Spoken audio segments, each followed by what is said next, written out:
On se connaît depuis longtemps en fait et on a toujours aimé travailler ensemble et des fois ce qu'on fait est assez complémentaire. Ouais,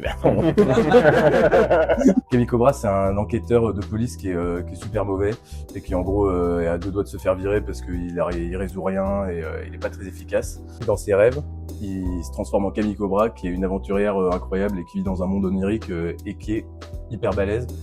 Et en fait, il se rend compte que dans ses rêves, il découvre des indices qui vont marcher dans la vie réelle. Il y a un peu deux tons et deux atmosphères, puisque comme on a tenu à dessiner et écrire tous les deux, les parties réelles qui sont dessinées par Léo, qui sont un peu plus dans l'humour et dans le gag, et peut-être que les parties de rêve que je dessine et que j'écris sont un peu plus oniriques et un peu plus extravagantes.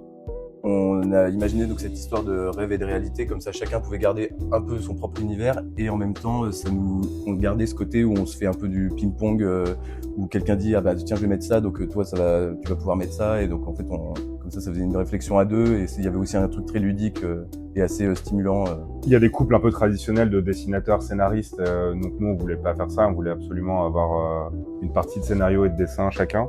Moi j'improvise pas mal dans mes histoires que je dessine et que j'écris tout seul, donc là il y avait forcément aussi un cadre qu'on devait respecter puisque les indices dans les rêves devaient se retrouver dans la réalité, donc je pouvais pas non plus faire n'importe quoi, j'ai fait un peu n'importe quoi, mais de manière plus mesurée que d'habitude. Bon, pour le coup je ressemble pas trop à Camille Cobra version réalité parce que je suis pas trop du genre à faire des siestes, pas hyper feignant quoi.